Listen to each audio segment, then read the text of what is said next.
মেয়েদের বিয়ে শাদী হয়ে যাওয়ার পরে তারা বাবা মায়ের হক আদায় কিভাবে করবে? আমরা জানি যে আমাদের দেশে সহসারা পৃথিবীতেই বিয়ের পরে মেয়েরা সাধারণত স্বামীর কন্ট্রোলে চলে যায়। স্বামীর চাহিদা মোতাবেক তাকে চলতে হয়। চাইলেও মা বাবার খেদমত তারা করতে পারে না। অথচ মা বাবার হক আদায় এটা তো মরণ পর্যন্তই করতে হয় সন্তানের। তো কিভাবে করবে? এর উত্তর হলো, প্রথমত মেয়েদের উচিত বিয়ের আগের সময়টাকে গনিমত মনে করা, মহা সুবর্ণ সুযোগ মনে করা। কারণ বিয়ের পরে তার হাতে মা বাবার সব রকমের খেদমত করবে এরকম সক্ষমতা থাকবে না। বিয়ের পরে মেয়েরা মা বাবার খেদমত করবে, খোঁজখবর নেবে, তাদের সেবা শুশ্রূষা করবে, অর্থনৈতিক সহায়তা করবে, তাদের সাথে সদাচরণ করবে, তাদের কষ্ট না হয় সেদিকে খেয়াল করবে, তাদের সব নির্দেশগুলোকে মানবে সাধ্য অনুপাতে, যতটুকু সাধ্য আছে ততটুকু। কোনো স্বামী যদি জালেম হয়, অবিচার করে, অত্যাচারী হয়, অমানুষ হয়, সে যদি তার স্ত্রীকে তার মা বাবার প্রতি সাক্ষাৎ, তাদের সঙ্গে সাক্ষাৎ করা, তাদের খেদমত করা, তাদের সদাচরণ করা, তাদেরকে সহায়তা করা, সার্বিকভাবে সেবা করার জন্য সুযোগ না দেয়, হঠকারী হয়, তাহলে সেক্ষেত্রে এই মেয়ে আল্লাহর কাছে কোনো প্রকার দায় তার থাকবে না। কারণ লা ইউকাল্লিফুল্লাহু নাফসান ইল্লা উসআহা, আল্লাহ মানুষকে তার সাধ্যের বাইরে নির্দেশ করে নাই।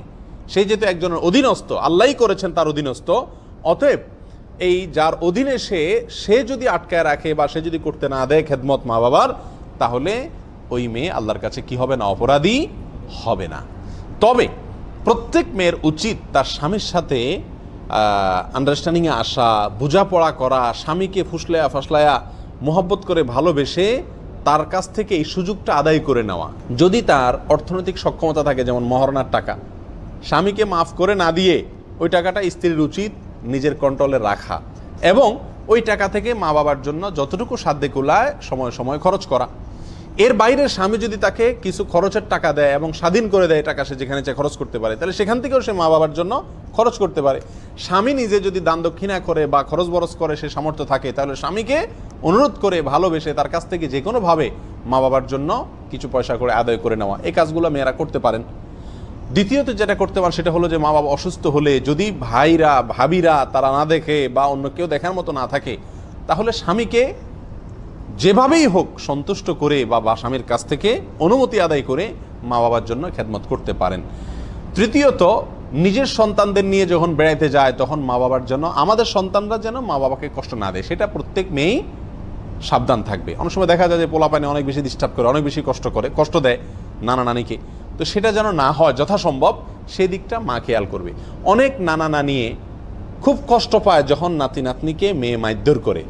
এই জন্য প্রত্যেক মেয়ের উচিত বিয়ের পরে মা বাবার প্রতি সদাচরণ অংশ হবে, তার কোনো আচরণ দ্বারা যেন মা বাবার কষ্ট না হয়।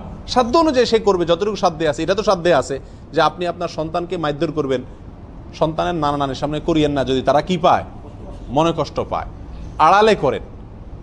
আরেকটা বিষয় হলো, অনেক মা বোনরাই স্বামী স্ত্রীর সাথে কোনো গন্ডগোল হলে, কোনো ঝামেলা হলে যায়া মা বাবার কান ভারী করতে শুরু করে, প্যান করতে শুরু করে, মোবাইলে সাক্ষাতে তাদেরকে পাগল করে ছেড়ে দেয়। মা বাবা হিসাবে তারা কষ্ট পান। এই জন্য মেয়েদের বিয়ের পড়া উচিত স্বামীর সাথে যত উল্টাপাল্টা হোক, যত কষ্ট হোক, শ্বশুরবাড়ির লোকেরা যত কষ্ট দেখ, যদি মা বাপকে বললে সমাধান হবে মনে হয় তাহলে বলা, আর যদি বললে সমাধান হবে না, শুধু তারা অস্থির হবেন, আরও কষ্ট পাবেন, তাহলে সেক্ষেত্রে তাদেরকে সেগুলো না বলা। এক কথায় একজন বিবাহিত মেয়ে বিবাহের পরে তিনি তার মা বাবাকে যতটুকু সাধ্যে কোলায়, অর্থনৈতিকভাবে, শারীরিকভাবে, নানাভাবে তাদের প্রতি সদাচরণ করার চেষ্টা করবেন। কিছু করতে না পারলে আল্লাহর কাছে চোখের ফানি ফেলে অন্তত দোয়া করতে পারেন। ফোনে ভাবিকে বুঝাইতে পারেন, বোনকে বুঝাইতে পারেন, কাছের লোকদেরকে বুঝাইতে পারেন, আমার মা বাবার প্রতি খেয়াল রাখি। আল্লাহ দেখবেন মানুষের অন্তর এবং সক্ষমতা। যদি কোনো কারণে মা বাবার নির্দেশের সাথে স্বামীর নির্দেশ কন্ট্রাডিক্ট হয়ে যায়, সাংঘর্ষিক হয়ে যায়, স্বামী বলে একটা, মা বাবা বলে আরেকটা, তাহলে বিবাহিত মেয়েদের জন্য স্বামীর কথাটা মানাটা বেশি জরুরি হয়ে যায়। কিন্তু স্বামীরও উচিত যে স্বামীর কোনো নির্দেশ যেন মেয়ের মা বাবার প্রতি সরাসরি অবজ্ঞা না হয়, সরাসরি সাংঘর্ষিক না হয়। আর মেয়েরও উচিত দোনোটা যাতে দুই কুলে যেন রক্ষা হয় সেই দিকটা চেষ্টা করা, সেটা মা বাপকে বুঝায় হোক, স্বামীকে বুঝায় হোক। এক কথা, এরপরেও একজন মেয়ে চাইলে তার মা বাবার অনেক ধরনের খেদমত করতে পারে, আবার তাদের কষ্ট দেওয়া থেকে বিরত থাকতে পারে। সেটা নিজের উদ্যোগে হতে পারে, স্বামীকে আস্থায় এনে স্বামীকে বুঝিয়ে শুনিয়ে তার মাধ্যমেও হতে পারে। আর কোনো কিছু যদি না হয়, দোয়ার তো কি আছে, খোলা আছে, অতএব সেটা করতে থাকবে।